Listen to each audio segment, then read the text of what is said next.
Sir ಈ ಥರದೊಂದು content ಮಾಡಿದಾಗ ಒಂದು ಕಡೆ ಗ್ಯಾಂಗ್ಸ್ಟರ್ ರೌಡಿಸಮ್ ಈ ಥರ ಮಾಡ್ತಿರೋಂಥ ಮಾಫಿಯಾದವರು, ಇನ್ನೊಂದು ಕಡೆ ಗೌರ್ಮೆಂಟ್ ಎಲ್ಲ ಎದುರಾಕೋಬೇಕಾಗುತ್ತೆ ಸರ್. ಕತೆ ಬರೆಯೋಗಿ ಅನ್ಕೊಂಡಿದ್ರೆ ಸರ್ ಇದೆಲ್ಲ ನನಗೆ ತಿರುಗಿ ಬೀಳುತ್ತೆ. ಸತ್ಯ ಹೇಳೋದಕ್ಕೆ ಏನಕ್ಕಪ್ಪ ಭಯ ಅಲ್ವಾ? ಈಗ ನೀವು ಮಾಧ್ಯಮದವರು ಸತ್ಯ ತಾನೇ ಹೇಳ್ತೀರ, ಹಂಗೆ ಅಲ್ವಾ? ಸತ್ಯ ಹೇಳಬೇಕು, ಏನು ಮಾಡೋಕ್ಕಾಗತ್ತಪ್ಪ, ಇರೋದಂಗೆ ಇವತ್ತದು. ಬಿಡಿ, ಈಗ ಎಲ್ಲ ಬಿಟ್ಟು ಮಕ್ಕಳ ಭವಿಷ್ಯ ಅಲ್ವಾ? ಸೊ ಹಂಗಾಗಿ ಅದನ್ನು ಹೇಳಲೇಬೇಕು ಅನಿಸ್ತು ನನಗೆ. ಯಾವತ್ತಾದ್ರೂ ಎದುರುಗಡೆ ನೋಡಿದ್ರೆ ಸರ್ ಈ ಥರದೊಂದು? ಅಂದರೆ ನನ್ನ ಎದುರುಗಡೆ ನಾನು ಯಾರು ಮಾಡೋಕ್ಕೆ ಬಿಡಲ್ಲ. ಆ ಮಾಡ್ತಿರೋ ಜಾಗದಲ್ಲಿ ಹೋಗಿ ದೂರಿಂದ, ಯಾಕೆಂದರೆ ಅವರೆಲ್ಲ ಹುಡುಗರು ಒಬ್ಬರೊಬ್ಬರು ಮಿನಿಮಮ್ ಇಷ್ಟಿಷ್ಟುದ್ದ ಡ್ರ್ಯಾಗರ್ ಇಟ್ಕೊಂಡಿರ್ತಾರೆ. ಇಷ್ಟಿಷ್ಟುದ್ದ ಡ್ರ್ಯಾಗರ್ ನೀವು ಹಿಂಗೆ ನೋಡ್ತಾರಂಗೆ ಈಗ ಓಪನ್ ಮಾಡ್ತಾರೆ. ಯಾರು ಅವ್ರಿಗೆ ನಾವು ಯಾರು ಅಂತಲೇ ಗೊತ್ತಾಗಲ್ಲ. ನಾನು ಯಾರು ಅಂತಲೇ ಗೊತ್ತಿಲ್ಲ. ನಾನು ಯಾರೋ ಪೊಲೀಸ್ ಇರ್ಬೋದು, ನಾನು ಯಾರೋ ದುಶ್ಮನ್ ಇರ್ಬೋದು ಅನ್ನೋ ಜ್ಞಾನದಲ್ಲಿ ಹಿಂಗೆ ಒಬ್ಬನ್ನ ಮೀಟ್ ಮಾಡೋಕ್ಕೆ ಹೋದಾಗ ಅವನೇನು ಮಾಡಿಲ್ಲ, ಫಸ್ಟ್ ಹಿಂಗೆ ಓಪನ್ ಮಾಡಿಬಿಟ್ಟ ಇಷ್ಟುದ್ದ.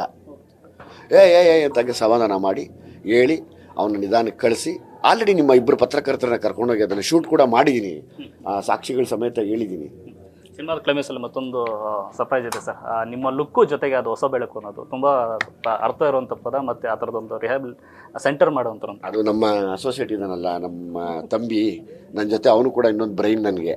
ಸೊ ಹಂಗಾಗಿ ಅವನು ಈ ವಿಷಯನ ನೀವು ನಂಬಲ್ಲ, ನನ್ನ ಜೊತೆ ಪಾಪ ಅವನು ಒಂದು 2-3 ವರ್ಷ ಆಯಿತು, 4 ವರ್ಷ ಆಯಿತು.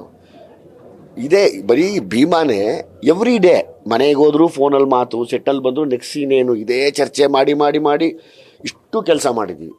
ಅದು ನನಗೆ ಇವನ ಮೇಲೆ ಅಷ್ಟು ಗೌರವ. ಹಂಗಾಗಿ ನೆಕ್ಸ್ಟ್ ಸಿನಿಮಾ ನನಗೆ ಅವನೇ ಮಾಡ್ತಿದ್ದಾನೆ ಈಗ.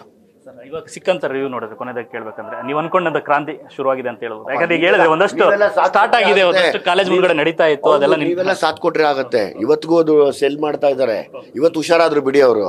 ನೀವೆಲ್ಲ ಸಾಥ್ ಕೊಟ್ರೆ ಕೆಲಸ ಆಗುತ್ತೆ. Thank you sir, thank you so much. Sir ಇದಿಷ್ಟು ದುನಿಯಾ ವಿಜಯ್ ಅವರ ಮತ್ತು ಕ್ಯಾಮರಾ ಪರ್ಸನ್ ಪ್ರಶಾಂತ್ ಜೊತೆ ಲೋಕೇಶ್ ಫಸ್ಟ್ ಬೆಂಗಳೂರು.